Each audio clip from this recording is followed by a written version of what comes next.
Gaza est aujourd'hui un ghetto où l'armée israélienne extermine un peuple que la France a abandonné. Non.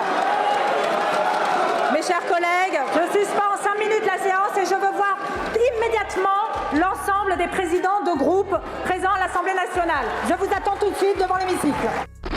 Aymeric Caron démonte le gouvernement d'Emmanuel Macron sur le génocide en cours à Gaza. Alors que le président de la République Emmanuel Macron continue de soutenir le génocide en cours à Gaza, les députés de la France insoumise multiplient les coups d'éclat à l'Assemblée nationale afin de dénoncer la complicité de la France avec le régime de Netanyahou. En effet, ce mardi 4 juin, les députés de la France insoumise se sont vêtus aux couleurs de la Palestine à l'Assemblée nationale. La députée LFI Rachel Keke a même brandi un drapeau palestinien, provoquant la colère de Yael Braun-Pivet, fervente soutien de l'extrême droite israélienne. Merci. Monsieur le Premier ministre, malgré l'ordonnance de la Cour internationale de justice qui a intimé à Israël d'arrêter son offensive à Rafah, les massacres de civils se poursuivent dans la bande de Gaza. Et les enfants palestiniens continuent à se faire déchiqueter, brûler, amputer, affamés, sans la moindre réaction sérieuse de votre gouvernement.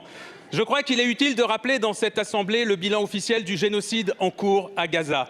Bilan que tant de gens ici n'ont cessé de contester, de minimiser, englués dans leur soutien inconditionnel au gouvernement criminel israélien. À Gaza, depuis octobre, 45 000 personnes ont été tuées ou sont portées disparues, parmi lesquelles 15 000 enfants. Plus de 80 000 personnes ont par ailleurs été blessées. Ce bilan représente 40 fois le bilan des atrocités du 7 octobre. Gaza, depuis 8 mois, c'est la douleur permanente. Celle des membres coupés à vif, celle des plaies béantes, celle des enfants devenus orphelins, celle des parents qui enterrent un fils, une fille ou plusieurs. C'est la douleur des blessés qu'on ne peut pas soigner ni même soulager. C'est la douleur d'un monde apocalyptique où plus rien ne tient debout.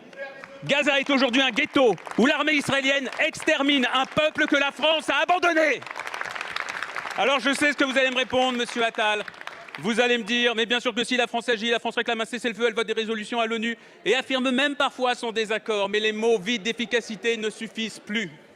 La non-réponse de votre gouvernement aux atrocités que subissent les Palestiniens est une complicité qui fait de notre pays la honte de l'Europe.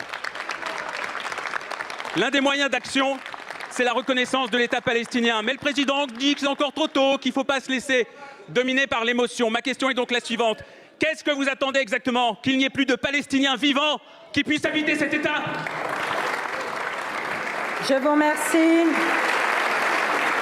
Je vous remercie, monsieur le député.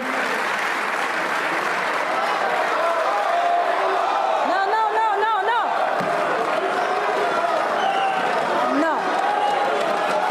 Mes chers collègues, je suspends 5 minutes la séance et je veux voir immédiatement l'ensemble des présidents de groupes présents à l'Assemblée nationale. Je vous attends tout de suite devant l'hémicycle.